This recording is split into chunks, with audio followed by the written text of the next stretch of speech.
This is Karl Willetts from Memoriam, and you are listening to the Unrefined Jag-Off.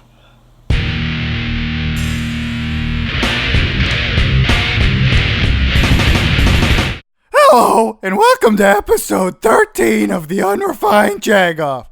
I'm your host, Ian Cavelli. Hello, and welcome to episode 13 of the Unrefined Jag-Off. I'm your host, Ian Cavelli. If this is your first time listening to the show, or if you're really forgetful, the podcast is a collection of my stories, quotes, ideas, incoherent ramblings, or whatever I feel like talking about. In this episode, I've reached my peak of success because getting former bolt thrower, current Memoriam vocalist Karl Willetts to agree to record an intro to anything of mine is pretty much all I've needed to achieve in life. Now I can die! Bolt Thrower has been my favorite band for, at this point, over half my life. If you listen to many of my Satan's Basement songs, it's probably pretty obvious that they're one of my biggest influences. Honestly, until 2009, I never thought I was going to have the chance to see them live, let alone see them 3 times and have my hero Karl Willetts opening for my podcast. Well, I guess I didn't even think about having a podcast until a little over a year ago. I'm going to kind of pick up and add to a story from the last episode. As I was saying, before I was so rudely interrupted by... Oh wait, I'm all alone in here. Anyway, it's 2008 or 2009. Bolt Thrower hasn't played a show in the United States in, 15, 20, 73 years? I don't remember. My memory is pretty bad, but they announced their first show in the US at Maryland Death Fest during Memorial Day weekend in 2009. Now, there's like 750 miles between St. Charles, Illinois and Baltimore, Maryland, but there was no fucking way I was missing out on this show. Not only were a giant list of my favorite bands playing, but this could have been my only chance to see Bolt Thrower live for all I knew. I didn't know how the hell I was going to get there, though. My first plan was to go with my friend Nick from the band Bong Ripper, but my dad was like, "Oh no, I don't know yet, young boy. He could be human trafficking you." Well, he didn't say any of that, but basically he said no. Luckily, Eric said he'd go with me, so he made it into a road trip. I prepared him for 4 days straight of death metal by loading as many albums of bands that were playing onto a flash drive for him to listen to before we left. He later used this mix to make CDs that were like half music I like and half music like Kesha because he thinks it's funny when I hate things. Eric did all the driving because, 1, it was his early present to me for my birthday, and 2, he didn't trust me driving his car. Every time I'd start to doze off in the car, he'd make a loud noise or scream to wake me up because he doesn't like being lonely or in silence. Everything kind of ended up working out perfectly, because at the time, my cousin Bryant lived in DC, so he let us sleep on his couches for like 4 days and wake up watching Big Trouble in Little China. It was only like an hour away from the venue, so pretty much the only downside to all of it was that time we got trapped in their elevator for an hour. Friday was our first day of Maryland Death Fest VII, and it started off pretty well. Venomous Concept played an awesome set that night, and I got a picture with their vocalist Kevin Sharp after he ran off stage to get beer. Later that weekend, he hit his microphone on his head so many times during his set with Brutal Truth that he needed a replacement. So, he's a pretty good performer. Friday was good, but Saturday was the day I was looking forward to. There were a few good bands like Rotten Sound, Phobia, Hail of Bullets, Brutal Truth. I mean, if you want the full list, just look it up. I'm not going to say the whole thing. Anyway, Bolt Thrower put on one of the best live shows I've ever seen that night. We were really far back in a sea of people, but it was just one of those moments where you didn't really give a shit because it's too surreal. Also, Eric put gum or boogers or something on some guy's jacket. After that, Wolves in the Throne Room spent a goddamn hour sound checking their drums, so I'm pretty sure we left sometime around midnight before they played a single song. Unless that was their entire set, which, I mean, I guess I've seen weirder things on stage. After Saturday, I didn't really think things could get any better than that. Boy, was 2009 guy wrong. Sunday afternoon, Eric spotted Joe Bench, the bass player for Bolt Thrower, was just hanging out and tells me to go talk to her. I was already an immensely awkward teenager at this point, but since she's one of my idols, the conversation was basically me, "That was an awesome set last night. Can I get a picture with you?" Her, something along the lines of, "I don't do pictures." And me, nervous and embarrassed, "Oh, okay, sorry, bye." There were a couple pretty memorable bands that afternoon. Kill the Client's vocalists walked through the crowd, still doing vocals during their set, I think. Pretty sure Trap Them were good. Trap Them. I never know how to put the emphasis on their name. Anyway, I missed some and forgot some others, but Abscess was one of the highlights of the day. The whole band hung out in their, tent? And I went up to Chris Reifert to talk and ended up getting autographs, pictures with the whole band, and ended up talking to them for like an hour or so. They're all super fucking cool guys. Toward the end of the night, everyone started either leaving or piling into the indoor stage because the band closing out the night was a secret. Basically, another band canceled and they wouldn't tell anyone who was going to play as a surprise. Anyone that went home early was an idiot because Bolt Thrower came out and played hands down the best live show I've ever seen, even better than the night before. It was the same exact set as the night before, but who the fuck cares? I got to see Bolt Thrower twice in one weekend. After that, we thought, obviously we're going again next year. So we went again in 2010. It was okay. Honestly, there was too much going on at once. Things started to go downhill, but there were still a lot of good bands. I yelled, "Fuck yeah!" when the Chasm played. Cyanide ruled. DRI was pretty much exactly the same as when I saw them earlier that year in Chicago, which was good, but they had some gear malfunctions. Again. Biggest difference was when I saw them in Chicago, a tall guy stepped in front of me to take pictures, and this big older guy was like, "Hey buddy, move out of the way so this kid can see," which was pretty badass. But there were a lot of not so fun moments during that year's fest. I had finished half a sandwich and left it in my pocket all day during 90-degree weather and ate it later that night, and that gave me some real bad diarrhea. The whole weekend was ball soup, ass sweat weather, so basically, we died of heat stroke. I sat on top of a trash can while I Hate God performed, and I felt like I was going to die. Also, apparently Baltimore has horse cops. Not literally cops that are horses, unfortunately, but horses that police ride and they shit all over the streets. So, that was gross. And we saw a sign that said "No dogs on grass" with a dog tied to it laying on the grass. Baltimore is an interesting city. It's cool, it's weird, but holy fuck, I got pissed off there a lot in 2010 and 11.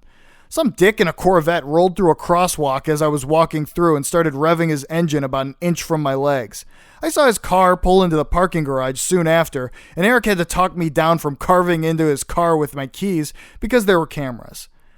But they did have this one radio station we listened to a lot where this guy would mute songs during them to be like, "That's right, girl, you tell him," and other commentary every few seconds. Also, the most genuinely grateful I've ever seen a person was when a homeless guy asked my brother for food and he was like, I have this drink, and his eyes widened as he took it and said, "Thanks!" like it was a much bigger deed than it actually was. It was heartwarming. Or maybe that was diarrhea. Anyway, in 2011, we went one final time because it was just too disappointing. The sound guy was terrible, everything was just kick drum, and the venue was too damn complicated and big. On top of it all, Baltimore is too far, I'm broke, my tinnitus keeps getting worse, and I just don't have time or energy for festival crowds. But the first time was great, and Eric and I will never forget such characters as Fat Greg, Fat Uncle Sammy, and the guy we thought looked familiar but when Eric asked him, he was just some guy from New Jersey or something. So, that's a good chunk of everything I remember from Maryland Death Fest. But in 2013, Bolt Thrower came back to the US for one final tour, and we said F that to going to Baltimore because Bolt Thrower and Benediction played Reggie's in Chicago, which was totally worth standing out in the pouring rain for an hour before the doors opened. Two of my biggest influences on one stage, you bet your ass I stayed on my computer until the second tickets went on sale. 5 years later, here I am with Karl introducing the show. I'm so proud of myself. Check out his new band Memoriam's new album, The Silent Vigil, coming March 23rd. I pre-ordered it, and so should you. Alright, that's enough fanboying over Bolt Thrower. Let's take a break before I tell you some more embarrassing stories. Whoop! What? What do you want from me? Sound effects? Honk honk! Whoa, welcome to Wacky Wang Doodle's radio show. Beep beep! No, this isn't the morning radio show with Bingo and Dango, and I don't have a soundboard, so thanks for listening. I really appreciate it. Pfft. No, but seriously, don't forget to subscribe, share, rate 5 stars, tape your phone to someone's head with my podcast on full blast. You know, typical supportive things. Spread links for Spotify, iTunes, Stitcher. Look me up on Alta Vista, because Google isn't Goog enough for you. Follow me at Unrefined Jagoff on Instagram, Twitter, Tumblr, Facebook, and add me to your top 8 on MySpace. So let's recap. Like, share, subscribe, rate, MySpace top 8, Spotify, iTunes, Stitcher. Did I forget anything? Whatever, back to the show! Now that you're back, can you turn off the light in the bathroom? Okay, thanks.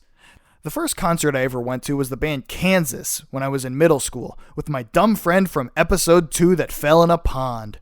It wasn't until I was able to drive in high school that I started actually going to concerts I wanted to see. The first concert I ever drove to by myself was a local show with Lost in Blue, Fallen Empire, and some other bands I forget. Basically, all the bands that played that night don't exist anymore, and if anyone knows Jason from Fallen Empire, tell him to get in touch with me, because I can't find him anywhere. It was a ton of fun, only a few bucks, and I just hung out with the bands all night. But, yeah, getting there, not so easy for me. If it helps you put this on a timeline, MapQuest is what I use to look up directions to get there. I drove in a circle for 45 minutes because one of the turns was wrong, and ended up asking some guy in his driveway for help. Lucky for me, he wasn't an axe murderer or a pedophile, because I made it to the show just in time to miss half of the first shitty band's set. Once I got to college, I started going to and playing a lot more shows. Seeing Suffocation at the Metro when I was 18 is probably why my right ear is a little shittier at hearing than my left is. I've also introduced a lot of my friends to bands they might not have listened to otherwise, like the time I took my old roommate Ariel to see the Chaz at Reggie's. Okay, anyway, like the time I took my roommate Ariel to see the Chasm at Reggie's. We went to eat afterwards, and there was a waiter that came up to us around 11 speaking barely audibly quiet. Excuse me, we're closing. And my roommate had no idea what he said, but I had to be like, I think he's kicking us out. But it was fun. Things really got more interesting once I got into the Chicago and DeKalb hardcore, grind, and doom metal scene. I only ever made it to one show at Treasure Town, but Treasure Town was a venue in Chicago that I guess people lived in and did shows in before they couldn't afford to keep the electricity on anymore. I think someone told me that in the first month of living there, everyone had been mugged at least once at some point. Inside, it looked like something out of an 80s post-apocalyptic movie. Weird mannequins and art in random places. So yeah, you could say it was a real classy place. People kept setting off fireworks and smoking, and yeah, turns out old warehouses aren't well ventilated, so I felt like death for a week afterwards. I hung out with a lot of my friends and stuck around until like 2 a.m. when my friend Adam's band played. Then I realized the Pink Line trains only run until like 1 a.m. So basically, my friend had to drive me from there to go get pizza, then drop someone off in Ukrainian Village, then drop me off at the nearest Blue Line stop where I got on the wrong damn direction, got off and sat around for 20-30 minutes waiting for the next train to go the opposite direction, transferred to the Red Line, then walked home to my apartment at like 4 or 5 in the morning to get like an hour of sleep before going to my internship in the morning. Gonna be honest, I do not miss those days. Honestly, a lot of my favorite shows have been in America's favorite stinkhole, 7th Street space in DeKalb. Sure, the whole place smells like shit, looks like shit, but most of the best performances I've ever seen have been crammed in there with like 50 other stinky people just waiting for the ceiling to collapse.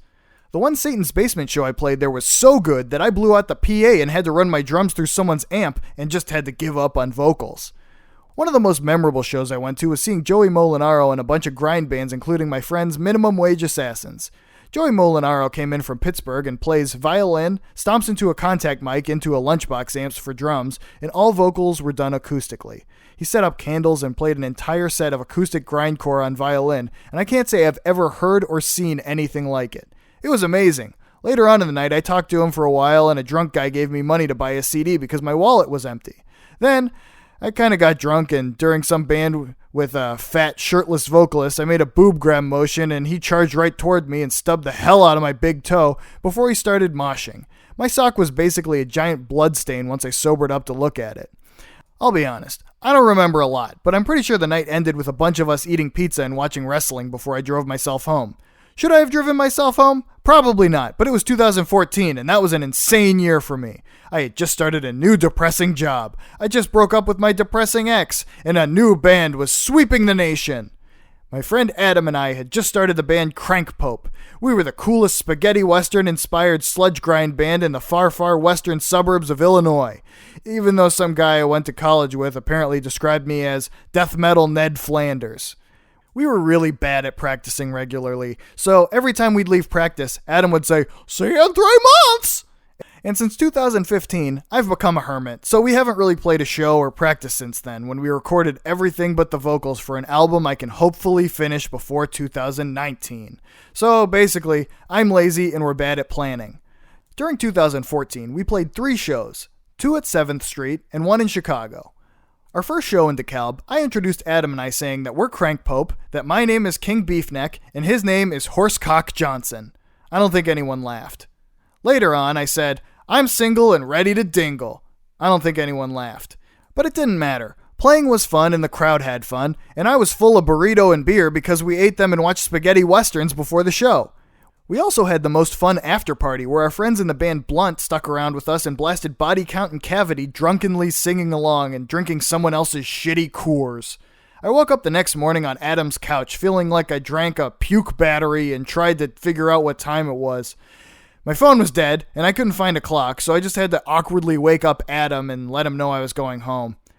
Our second show was at Mousetrap in Chicago, in the middle of Satan's ballsack summer.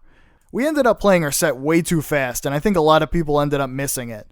All I remember saying aside from the song names during this show was, "Sorry, I'm a sweaty Italian," as I wiped sweat off my face with a towel, followed by what felt like an eternity of silence before some guy yelled back, "Better than being a sweaty Irishman." I think people weren't as into our dumb stage banter in Chicago as they were in DeKalb, which isn't saying much, but it was a fun show. We bought a bunch of old style and Adam wanted to drink it in the car on the way home, and how could I say no to that face? For the record, I drove, and I was completely sober. I drove my mom's minivan because that's punk. It's totally rock and roll, dude. On the way home, a deer ran across the interstate and we barely missed it. It was an eventful night.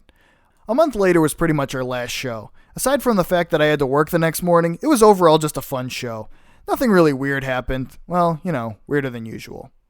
After that, we really didn't do anything until 8 months later when we recorded drums and guitar for all our songs. And since then, we haven't done anything, because I'm a hermit and Adam has a baby and a daughter and like 15 other bands. But our legacy will live on. My guitar tone once choked Adam's ex so bad that she had to leave the room. It has magical powers. Also, eventually I'm going to finish recording those songs. I mean it, Adam. I'm sorry.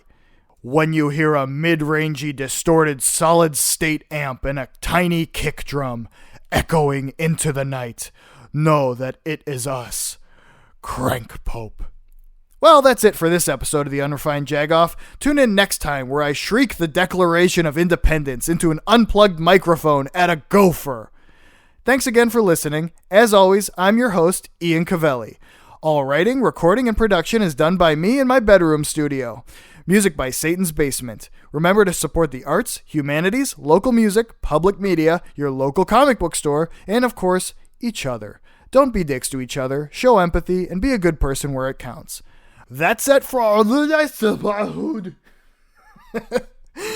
That's it for this episode of the Unrefined Jagoff. Now go forth and collect the coins of might and magic and defeat the ancient sorceress Brenda. Farewell, loyal paladin.